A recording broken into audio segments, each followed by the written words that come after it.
Bienvenidos a Factor Ciencia, soy Lucía Vázquez y es un placer saludarlos en esta ocasión desde el municipio de San Juan Teotihuacán en el Estado de México. Esta es una región extraordinaria, de una riqueza cultural, histórica, que no deja de asombrarnos debido al asentamiento de una de las ciudades prehispánicas más importantes de Mesoamérica, reconocida a nivel internacional, Teotihuacán. Esta vez vamos a conocer algunos secretos del pueblo de San Juan Teotihuacán. Además, vamos a adentrarnos en el mundo del color, la ciencia de los pigmentos naturales, aquellos que utilizaron los pueblos originarios de México para pintar murales, madera, cerámica, escribir códices, teñir textiles y hasta decorar el cuerpo humano. Así que no se lo pueden perder. Esto es Factor Ciencia. Comenzamos.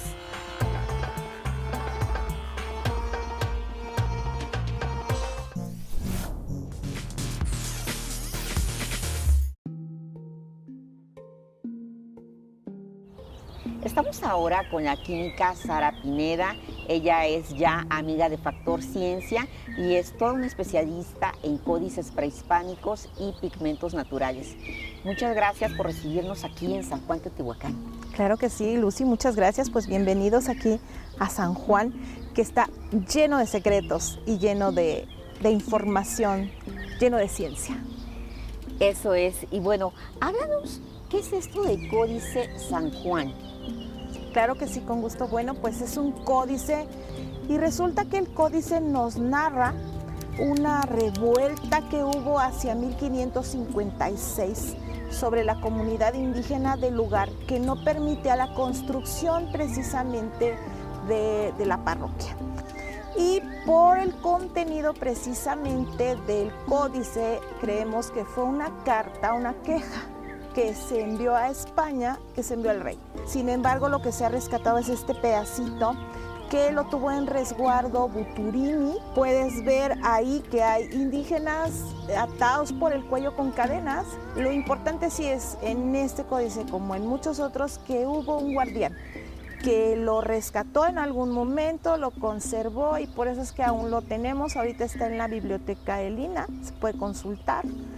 No sé qué tanto porque está bastante dañado, es papel amate, eso es fabuloso, ¿no? Porque normalmente en códices no hispánicos encontramos ya papel español. Sara, háblanos sobre los pigmentos, sobre la pintura que se utiliza para hacer códices. Sabemos que, bueno, pues el color negro es esencial, pero las figuras, los tonos, ¿qué es lo que tiene este códice San Juan? Pues vemos definitivamente los delineados que son muy típicos de todos los códices y que es tinta ferrogálica. Eso es lo que se encuentra, tinta ferrogálica en códices tanto prehispánicos como novohispánicos. Ferrogálica se refiere a ácido gálico y hierro. Una forma que podemos distinguir si es un códice prehispánico o novohispánico es precisamente el uso de los materiales de esas tintas o de esos pigmentos o de esas pinturas. En el caso de las ferrogálicas había tanto en Europa como en América. La diferencia es el material de donde se obtenían, porque en Europa principalmente era negro de humo y ese negro de humo se sacaba en chimeneas y es ese negro de la combustión de una manera resinosa. Y el otro componente era el ácido gálico, que de Europa se obtenía del roble, de la corteza del roble, pero de América se podía obtener, por ejemplo, del cascalote. Y el cascalote lo refiere Fray Bernardino de Sahagún en el capítulo 11 para poder decir que algo era de origen europeo. Utilizaban precisamente pigmentos minerales y si era de origen mexicano, pues era un pigmento natural. Interesante lo que nos dices, una fusión, una mezcla y que nos habla de cómo las dos culturas se fueron entrelazando. Muchísimas gracias, Sara, y pues vamos a continuar esta aventura contigo. Claro que sí, con mucho gusto. Vamos. Este es Factor Ciencia. Continuamos.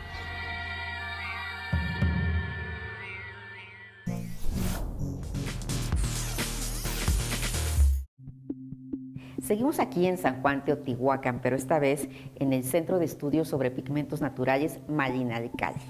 Y está con nosotros nuestra anfitriona Sara Pineda, la química Sara Pineda.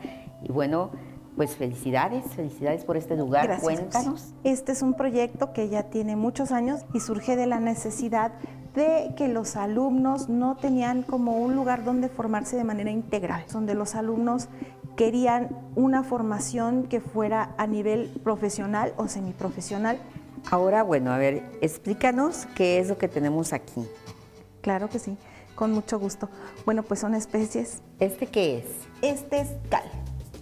Cal, como ya conocemos. Viva, tal cual la conocemos. Es cal viva, solo que esta cal, a diferencia de la que consigues en la tlapalería, esta se compra en las materias primas, es con la que se hierve el nixtamal, se hierve el maíz para el proceso de nixtamalización. Entonces se podría decir que es más orgánica y se utiliza precisamente para hacer frescos. Es un aglutinante mezclado con agua, que hacemos todas las mezclas. ¿Este otro qué es? Ese es paligorskita. Esa paligorskita es de Yucatán. Viene del cenote y justamente está en el florentino, referida como complemento del añil para hacer azul maya, a partir de elementos o materiales originarios precisamente. Y luego, este otro mineral, ¿qué es? Ese es copal, que es muy conocido para cuestiones ceremoniales, prehispánicas y todavía rituales contemporáneos. Aquí lo que hacemos es que quemamos este copal y obtenemos negro de humo.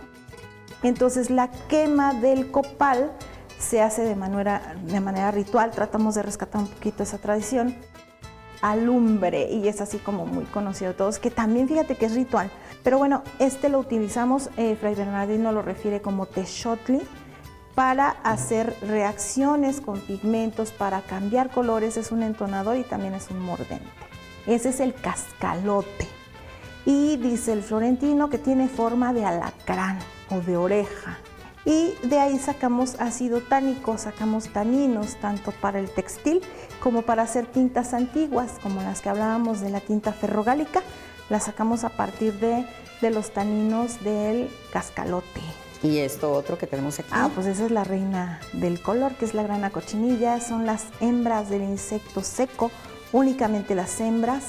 El carmín, que es el rojo por excelencia, el que se refiere en todo el mundo a nivel mundial, es el máximo color de la cochinilla, pero también sacamos otras tonalidades, como rojo naranja, como vermellón, hasta negro. ¿Y este otro qué es? Ese es añil. El añil es una planta en sí y lleva un proceso de transformación químico completamente, porque utilizamos alcalís, utilizamos ácidos, utilizamos fructosa y tenemos diferentes fórmulas. Hay una que se utiliza mucho ahorita, que viene de Europa, que es donde más se está utilizando, que es la 321, donde utilizan glucosa y cal. Pero nosotros aquí desde la época prehispánica utilizábamos orines, pulque y nejayote. El nejayote es el residuo del proceso de nixtamalizado, esa agua amarilla que queda al final, que ya nos da la tonalidad de azul. Porque si tú pones directamente la piedrita en agua, no te da color. Tiene que haber una reacción química y aparte, si te fijas, hay burbujitas en el vaso. Eso se llama óxido-reducción. Así es que, como te puedes dar cuenta, la química no está tan lejana del arte. Bueno, ¿y este último qué es? Ese es el Zacatlax cali, precisamente, que tal cual así lo menciona el florentino, tanto como un color amarillo, es una planta parásita precisamente del pirul. Pero si lo mezclamos con el añil, obtenemos gamas de tonalidades de verdes, de azules verdosos. En las pinturas de las fabulosas plumas del florentino están pintadas. Extraordinario. Y bueno, ¿qué vamos a hacer aquí? Pues vamos a hacer unas reacciones de cochinilla y vas a pintar un amoxtli. ¿Cómo la ven? Entonces, Lucy, adelante, toma por favor tu molcajete. Ok, y dime vas qué a hacemos. poner por favor de la grana seca 2 cucharadas. La primera parte de la extracción es precisamente moler el Lo que molcajete. nos enseñaron las abuelitas. Exactamente, que se está dejando ya de hacer, ¿no? Nosotros seguimos aquí moliendo esto y poco a poco se está haciendo un polvo rojo intenso, ¿no, Sara? Sí, exactamente, ese polvo rojo ya es un pigmento. Esto ya sería una extracción de pigmento natural.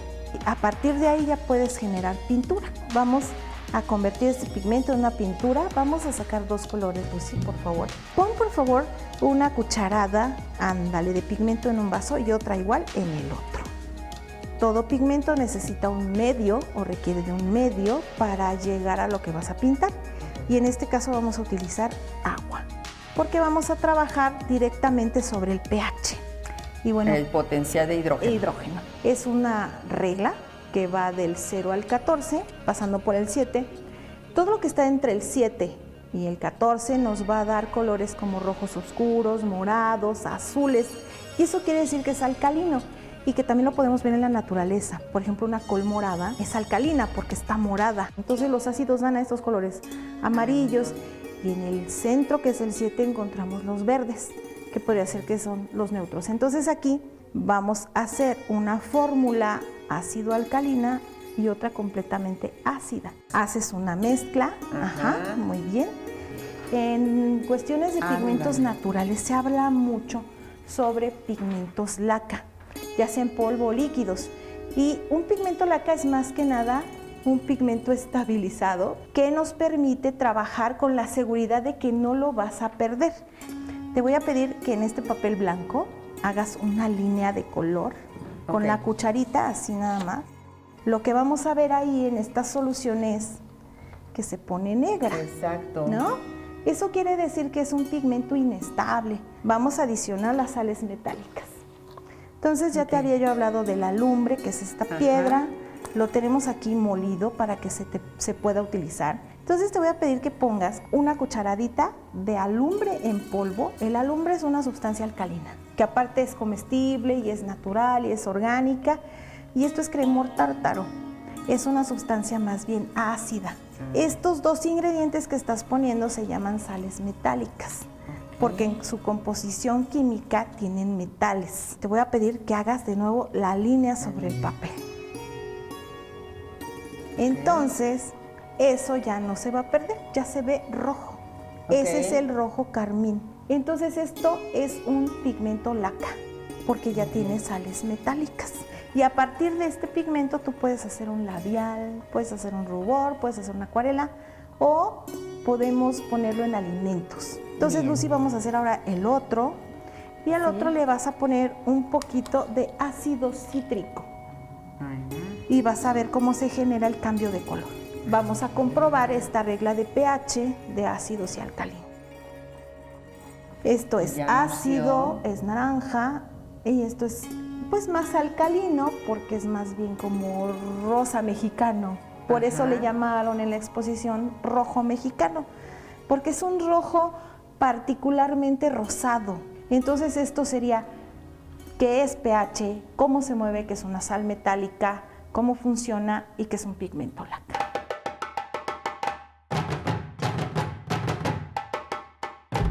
Pues sacamos aquí nuestros pigmentos y estamos con Xiu para que nos hable un poquito sobre los códices y bueno, de estructura y las pinturas y todo. A ver, Xiu, cuéntanos. Bueno, pues lo que vamos a pintar el día de hoy es una mochli, que es este libro en forma de biombo. Aquí la forma de escritura era ideográfica y el color transmitía información. Era sintetizada la ciencia en papel a través de elementos ideográficos, ¿no? Lo que vamos a pintar el día de hoy es una trecena, corresponde a la trecena de C. Iscuintli, uno perro, y tiene 13 días de lo que es el calendario mexicano. Está pintado sobre papel amate. Los amoxtli se pintaban sobre piel de venado, con esta forma de biombo, y se leen de derecha a izquierda. En esta ocasión pues no tenemos piel de venado, pero vamos a utilizar la corteza del árbol, de un árbol que se llama amate, este papel que es papel amate, que hay ciertos colores que se emplean en determinados símbolos, ¿no? Porque cada color comunica algo. En el caso, por ejemplo, de los verdes o de los azules, pues hacen alusión siempre al agua, ¿no? En el caso del rojo, pues es más bien un color que está orientado como un elemento de fuerza y de vitalidad y también de la sangre. En el caso, por ejemplo, el negro tiene que ver con conocimientos un poco más abstractos y con las ciencias de Tezcatlipoca. Los códices del grupo Borgia son códices adivinatorios donde podemos o sabemos que se tenía conocimiento no solo de la cuenta de los días, sino también de los periodos propicios para la siembra, para la cosecha, en el caso del códice, por ejemplo, el Feyerabend y Meyer, pues son códices adivinatorios que tienen que ver con el comercio. Sí, generalmente quienes pintaban los códices, tengo entendido que eran los tlacuilos, que finalmente se capacitaban, recibían muchísima información, o sea, era un trabajo artístico, pero eran hombres con conocimientos, ¿no, Xu? Así es, los tlacuilos eran las personas que estaban destinadas, encaminadas a realizar trabajos de pintura, pero pues obviamente tenían que saber toda esta parte de la química de las reacciones, de cuándo pintar, en qué momento. Hay por ahí algo que hemos experimentado y tiene que ver con el color, y es los tiempos, los horarios para la extracción de pigmentos, porque en el caso de algunas plantas no es lo mismo extraer un pigmento por la mañana que por la noche. Entonces hay una cuestión ahí de magia, pudiéramos llamarlo, pero tiene que ver también con la ciencia. Este potencial de los artistas prehispánicos, finalmente los conquistadores, los misioneros, ¿sí?, lo aprovechan, y entonces se crean códices maravillosos y nos dan evidencia de la vida de los pueblos originarios, ¿no? Así es, pues finalmente con la llegada de España, pues se da una fusión y un enriquecimiento también, porque se traen pigmentos de Europa y se fusionan ambas técnicas y estilos del arte, ¿no? Pues muchísimas gracias, Xu, muchísimas gracias por ser nuestra guía en los códices. Esta es una belleza, bueno, no tanto de dibujo, pero sí nos da una idea del gran trabajo, del arte, ¿sí?, de la ciencia, de la historia, en cada mensaje que está en nuestros códices. Te agradezco mucho, Xu. Pues muchas gracias a ti, gracias por estar aquí, por la oportunidad que nos dan de comunicar. Esto es Factor Ciencia.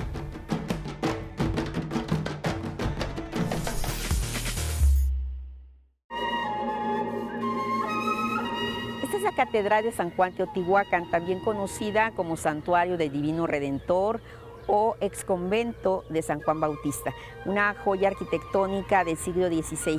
Sin duda, una visita obligada. ¿Qué les parece si entramos para conocer parte de su acervo?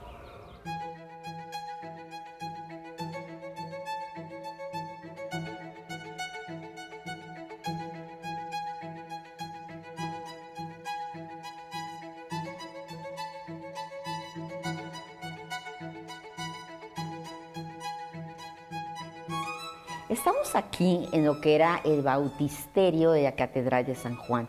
En este lugar, antes de acceder propiamente a la iglesia, las personas eran bautizadas. Y bueno, para hablarnos de este recinto donde hay murales y donde hay muchos secretos también, estamos con la restauradora Denise Olvera Pérez. Muchas gracias por recibir a Factor Ciencia, Denise. Gracias a ustedes. Tenemos aquí un gran tesoro, como en muchas de las catedrales de esta región. La pintura mural que se puede ver, que es más actual, se puede datar como a finales del siglo XIX. Cada templo tiene un tema, cada templo tiene el origen, de que si fue franciscano, agustino. Entonces todo eso es una iconografía que se tiene que leer en conjunto.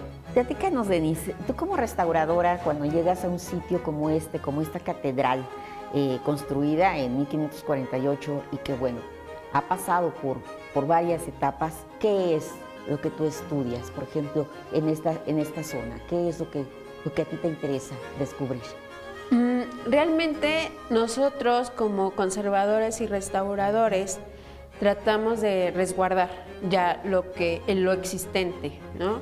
En pintura mural, sí, cuando se hace un proyecto bajo supervisiones del INAH y toda esta logística, podemos tanto como limpiar la existente, como podemos descubrirla por intervenciones posteriores, ¿no? Entonces es como recuperar para que se haga una lectura adecuada de todo lo que viene siendo cada área de los templos y que pues la gente, los fieles, lo puedan entender.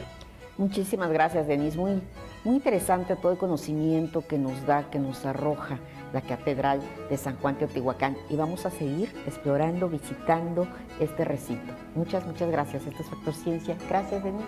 Hasta luego.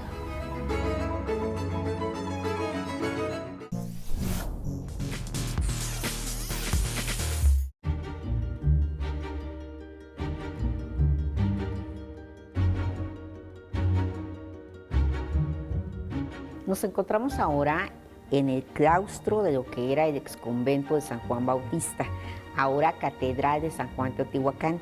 Y bueno, seguimos haciendo este recorrido por este recinto y platicando con Sara Pineda. Sara, platícanos sobre qué puedes ver aquí sobre los pigmentos, las diferentes capas de murales que se ven. Los colores están vistiendo las paredes, entonces es interesante ver que solo hay 2 tonos. Tenemos el rojo, tenemos el negro. Entonces el rojo es muy probable que sea pigmento mineral y el negro seguramente es un negro de homo o algún negro de carbón. Lo interesante es la durabilidad, ¿no? El tiempo y ciertos detalles que me llaman mucho la atención después de haber investigado un poquito sobre el florentino, sobre todas estas imágenes. Si ustedes ojean el florentino en algún momento, hay muchos detalles en las hojas de este documento que podemos ver aquí, ¿no? Como las gárgolas. También podemos ver detalles que tienen que ver con la época artística. Dinos cómo es posible que esta pintura se pueda conservar con el tiempo. Se tenía un dominio total de la preparación de estos pigmentos. Los frailes llamaban a estos artistas maravillosos, los formaban sobre todo en el idioma, ya fuera el latín o el español, y ocupaban precisamente todas sus referencias con respecto a los materiales, a los trabajos de los muros, y eran quienes llevaban a cabo estas obras, ¿no? Y se dominaba perfectamente, simplemente yendo un poco hacia la cal, el uso de la cal, que era muy común. Había 2 tipos de cal, aérea, la conocían perfecto, que era para este tipo de trabajo. Sin embargo, cuando había humedad, hacían una cal que le llamaban hidráulica y se mezclaba precisamente con tierras que tuvieran sulfatos o hierro en su composición química. Se hacían estas mezclas y entonces esa cal era hidráulica, o sea, era para el agua. La cal lo que hace es que encapsula el pigmento. Entonces, al ser hidráulica, resiste el agua definitivamente y se encuentra dentro, digamos, de cada cristal de la cal que ha encapsulado el pigmento. Entonces, lo más seguro es que sea un fresco y probablemente una cal hidráulica. Es un trabajo increíble para la elaboración de los pigmentos, para el arte, el trazado, el dibujo, las tendencias que se ven, las mezclas. Y bueno, este es un lugar maravilloso que pueden venir a visitar. Sí, definitivamente. Esto es Factor Ciencia, continuamos.